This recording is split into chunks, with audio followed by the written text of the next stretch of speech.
Alors que de nouveaux cas de coronavirus se répandent dans le monde, la course au développement d'un vaccin contre cette menace, jusqu'alors inconnue, repousse les frontières de la technologie médicale.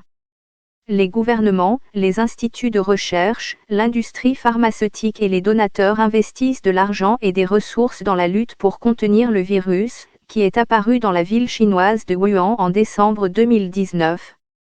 Il faut généralement des années pour mettre au point des vaccins, mais les chercheurs qui travaillent sur de nouvelles techniques affirment que ce délai peut être considérablement réduit.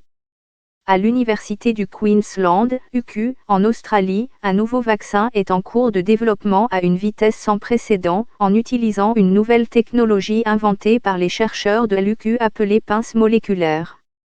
Elle permet aux scientifiques d'imiter les protéines à la surface du virus qui induisent une réponse de notre système immunitaire. Dans un vaccin, ces protéines sont souvent instables et s'effondrent ou changent de structure au point de ne pas induire les bons anticorps, a déclaré à la BBC le professeur Paul Young, directeur de l'école de chimie et de biosciences moléculaires de l'UQ.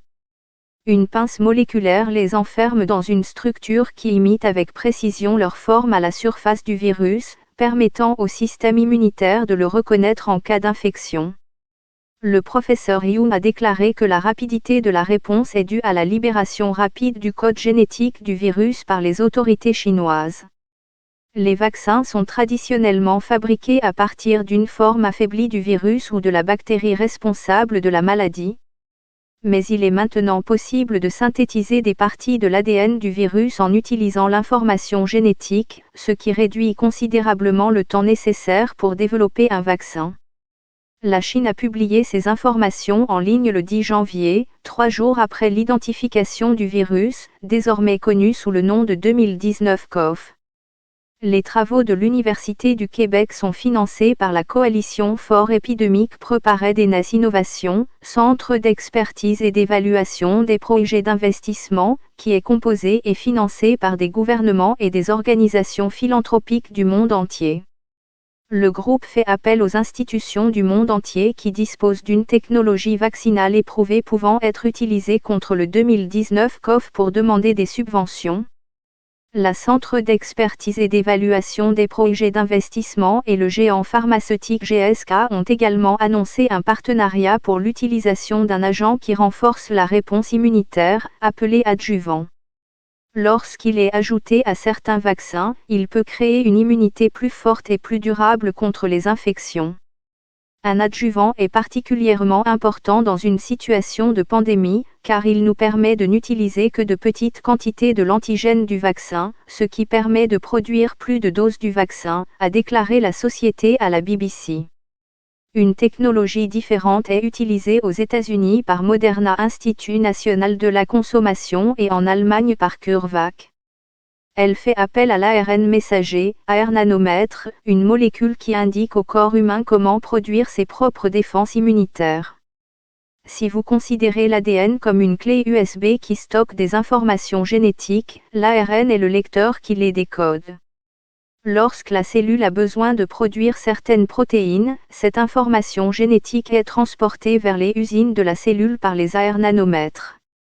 En bricolant avec l'AR nanomètre, CureVac a développé des thérapies contre le cancer, des thérapies à base d'anticorps, des traitements pour les maladies rares et des vaccins. Le Dr Tilman Ross, directeur principal du développement des premiers processus, a déclaré à la BBC qu'il ne faut que quelques heures aux cellules pour renforcer les défenses de l'organisme. Un vaccin contre le 2019 CoV pourrait être prêt pour les essais cliniques en quelques mois, dit-il.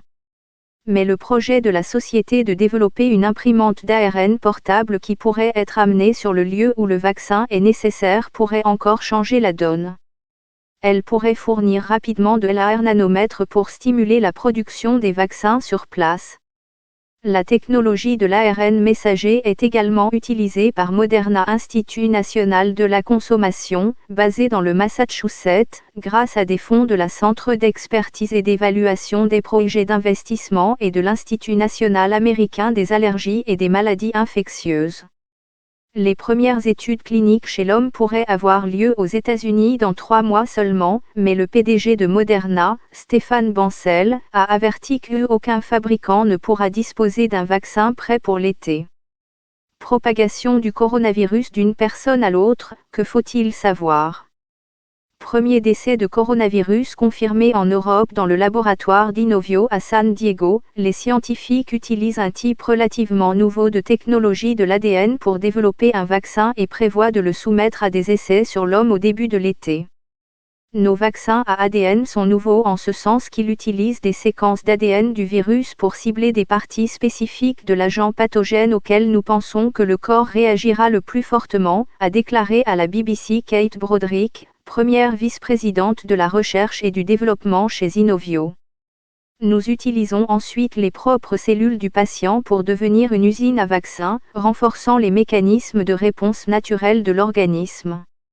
Selon Inovio, si les premiers essais sur l'homme sont un succès, des essais plus importants suivront, idéalement dans un contexte d'épidémie en Chine d'ici la fin de l'année. La société affirme avoir développé un vaccin prêt à être testé sur l'homme après l'infection virale de Zika en un temps record de 7 mois. Nous pensons que nous pouvons encore améliorer ce calendrier accéléré pour relever le défi actuel de l'émergence du coronavirus chinois, a déclaré le PDG d'Inovio, J. Joseph Kim. Et ce ne sont là que quelques exemples des recherches menées pour lutter contre ce coronavirus. D'autres institutions dans le monde, du Royaume-Uni au Japon, et bien sûr en Chine même, sont également à la recherche d'une solution. L'Agence scientifique nationale australienne, la CSIRO, par exemple, étudie le temps nécessaire au virus pour se développer et se répliquer, l'impact qu'il a sur le système respiratoire et la manière dont il peut être transmis. En France, l'Institut Pasteur a mis en place un groupe de travail chargé de comprendre le nouveau coronavirus, de développer un vaccin et de mettre au point de nouveaux outils de diagnostic et de nouvelles stratégies de lutte contre les épidémies.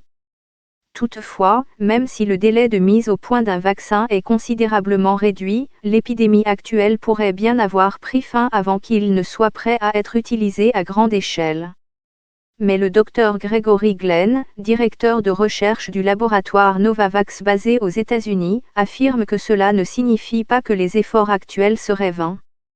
Le coronavirus pourrait évoluer pendant une épidémie et il serait très important de disposer d'un vaccin qui apporte une réponse à grande échelle, a déclaré le Dr Glenn aux journalistes. L'autre chose est que nous pensons qu'il est possible qu'il y ait une deuxième vague, une épidémie beaucoup plus importante, beaucoup plus large. Nous voulons être prêts.